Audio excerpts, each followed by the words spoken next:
Election seasons have grown longer over time, turning into marathon events that stretch over many months, even years. While this extended period is often framed as a way to give voters more time to learn about the candidates and their policies, the reality is far less democratic. The elongated election process has become a strategic money-making operation. Behind the facade of civic engagement and public debate lies a system that exploits the process to generate immense profits. This is election season, a cash-grabbing scam. The Diary of Money. Ladies and gentlemen, I am officially running for President of the United States, and we are going to make our country great again. The rise of television as a primary medium for campaigning in the 1950s, most notably during the 1960 Kennedy-Nixon debates, began to change the landscape of presidential elections. Television allowed candidates to reach a national audience, but it also introduced the need for more extensive media strategies and longer campaigns to maintain visibility. This era marked the beginning of the modern media-driven campaign, though election seasons were still much shorter than today. In the wake of the Watergate scandal, campaign finance reform became a major issue. The Federal Election Campaign Act of 1974 imposed stricter regulations on campaign contributions and spending.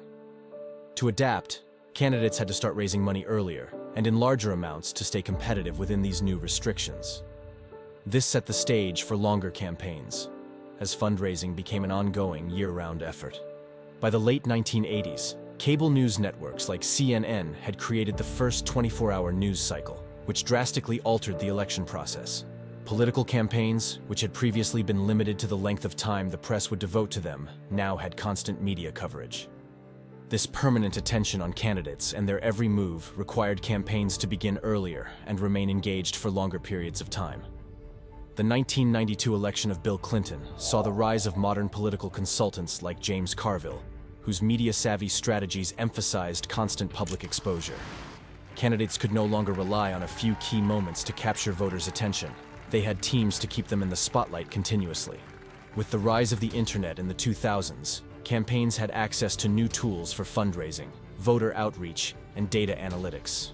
Howard Dean's 2004 campaign was one of the first to use the internet for grassroots fundraising, demonstrating the potential for small donor contributions to fuel campaigns. This new reliance on digital platforms encouraged candidates to begin their campaigns even earlier, using social media and email to engage with voters over longer periods.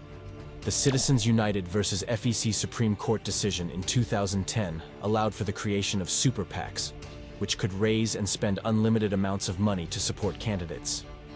This ruling drastically changed the financial landscape of elections, making it easier for campaigns to raise vast sums of money for longer and more aggressive advertising campaigns. With this influx of money, the election season began to stretch out even further, as candidates needed more time to build their war chests and position themselves in the crowded field. In the last 2 decades, presidential campaigns have essentially become a constant process. Candidates often begin exploring runs years before the official start of the election cycle. President Barack Obama's re-election campaign, for example, began the day after his 2008 victory, with the establishment of Organizing for America. Donald Trump filed paperwork for his 2020 re-election campaign on his inauguration day in 2017. So who benefits from all this?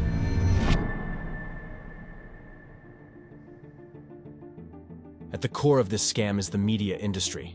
Television networks, newspapers, radio stations, and online platforms rely on the political season for a significant portion of their annual revenue. Campaigns spend millions, sometimes billions, on advertising. These ads flood the airwaves and digital spaces, with many networks offering 24/7 election coverage, further blurring the line between news and profit-driven entertainment. The longer the election cycle, the more ad spots are sold and the more revenue flows into media's hands. News outlets also benefit from the constant coverage of every candidate's move, gaffe, and policy proposal. This sensationalism keeps viewers glued to the screen and ensures that ratings stay high. Long election seasons are a gift to the media, as they guarantee a consistent flow of content and controversy. In many ways, these organizations have a vested interest in ensuring elections last as long as possible. Political consultants, strategists, and campaign managers form another group that thrives on prolonged election seasons. The longer a campaign runs, the more money these individuals make.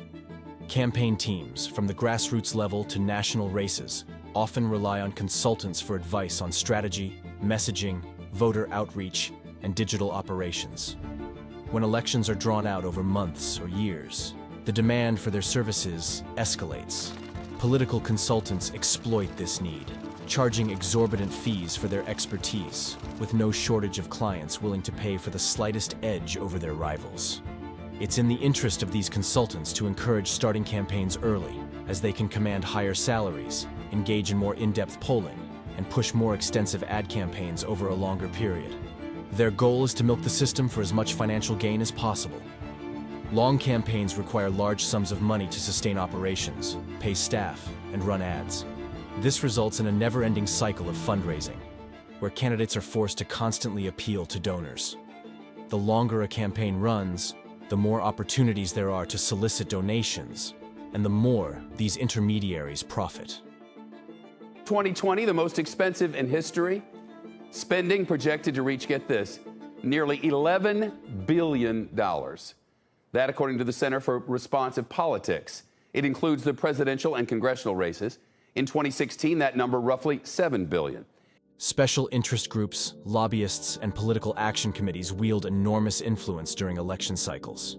These groups spend vast sums of money to ensure their preferred candidates get elected or to push for specific policies. The longer the campaign, the more time they have to sway public opinion, build alliances, and funnel dark money into the process. Longer election cycles allow these groups to embed themselves more deeply in the political process, making it harder for regular voters to discern which candidates are truly representing their interests. As campaigns drag on, it becomes less about ideas or policies, and more about who can muster the most financial backing from special interest groups with deep pockets and vested interests. In theory, long election cycles are meant to give voters more time to make informed decisions.